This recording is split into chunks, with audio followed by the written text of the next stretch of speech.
Estoy seguro que ustedes también que nos están viendo a través de La Octava han tenido interpretaciones, comentarios. Todo el mundo tiene su interpretación, todo el mundo estamos hablando de este tema, pero vamos a pasar con alguien que ha estado muy pendiente de este caso. Me refiero a Laura Sánchez Ley. Ella es licenciada en comunicación por la Universidad Autónoma de Tijuana. Es escritora, periodista, es autora del libro Mario Aburto, Testimonios desde Almoloya, y es una llamada telefónica lo que tengo con ella. Laura Sánchez, me da mucho gusto saludarte. Muy buenas noches. Rubén, buenas noches, muchísimas gracias. Al contrario, un gusto estar por allá contigo. Me da mucho gusto, Laura. Laura, ¿ante qué estamos? Mucha gente daba como culpable a Cienfuegos, mucha gente ahora lo quiere presentar como inocente. En ambos casos estamos ante algo presunto, pero esto verdaderamente es inédito. Así como la detención fue inédita, pues Claro, esto también es inédito. ¿Qué nos puedes comentar al respecto? ¿Ante qué sí, estamos? por supuesto, desde el día de ayer que, bueno, yo vi en el sistema de cortes religiosamente, yo reviso mañana y noche el sistema de cortes, veo de repente que los fiscales están tratando de desestimar el documento número 1, que era la acusación de 4 cargos relacionados con narcotráfico, entre ellos por proteger al cártel de los Beltrán Leiva. Algunos los recordarán.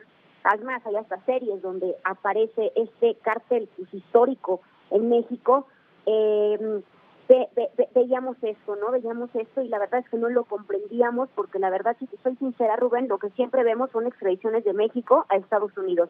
Jamás un pedimento de Estados Unidos a México. Entonces vemos esto, empieza a correr el rumor, se empieza a publicar y finalmente la Cancillería, encabezada por Marcelo Ebrard, pues sí, en efecto, dice que justo están en negociaciones con el gobierno de Estados Unidos para que liberen al general Salvador Cienfuegos y lleve un proceso en México. Ahora, Rubén, yo te voy a hablar un poquito sobre el proceso en México. A ver, la Fiscalía General de la República dice que tiene una carpeta de investigación. Sin embargo, creo que el asunto vendría de esta manera, Rubén. Efectivamente no tenía nada porque nunca lo detuvieron en todo este tiempo. Recordemos que la Constitución de Estados Unidos dice que hay más de 10 años de escuchas telefónicas. Sin embargo, pues en México siguió teniendo cargos de súper alto nivel, sobre todo en el sexenio de Enrique Peña Nieto, pero siempre tuvo cargos altísimos en la milicia y en la estructura de seguridad del país, y sin embargo pues no se le detuvo. Han pasado pues ya muchos meses desde que entró el gobierno de Andrés Manuel López Obrador y tampoco se le detuvo a Salvador Cienfuegos. Entonces ahora nos dicen que tiene una carpeta de investigación. La pregunta sería entonces, Rubén, ¿en cuánto tiempo, en cuántos días conformaron una carpeta de investigación para exigirle al gobierno de Estados Unidos que lo repatriara a México? Ahí es donde viene el asunto importante y te voy a comentar por qué. Porque ¿qué pasa? En muchísimos casos de alto perfil en México, pasa que se abren investigaciones express. Te voy a poner un ejemplo. La carpeta de investigación del Bester Gordillo se conformó en 4 días. En 4 días, Rubén, se hizo una carpeta de investigación contra la profesora. Entonces, vemos que se hacen carpetas de manera inmediata, 1 o 2 semanas ya tienen este expediente que le pasan a un juez, pero ¿cómo viene? Pues viene súper mal integrado, viene sin pruebas, viene con testigos protegidos que a la hora de la hora no hablan, viene con irregularidades. Yo te pongo un ejemplo clarísimo de una investigación que hicimos, una colega y yo, y es que en 3 sexenios, en el sexenio de Calderón, en el sexenio de Peña Nieto y en el sexenio de Andrés Manuel López Obrador, solo se han impuesto 2 sentencias por cargos por delincuencia organizada. ¿Qué quiere decir eso? Por narcotráfico.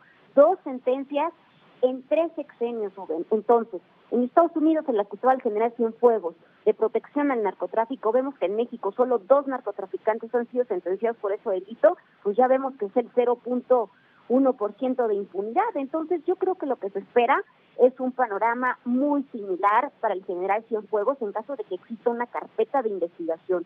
Por otra parte, yo lo que creo, sinceramente, porque no se le va a detener, es que esa carpeta aún no existe y se sigue conformando. Una última pregunta y si me la puedes contestar rápido porque tengo muchas cosas, Laura, perdona que te presione un poco. ¿Qué opinas de los argumentos de Marcelo Ebrard?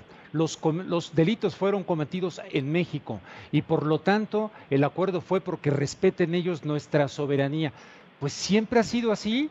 Esto se aplicaría al Chapo Guzmán, a Genaro García Luna, porque los efectos tuvieron consecuencias en los Estados Unidos, ¿no es así?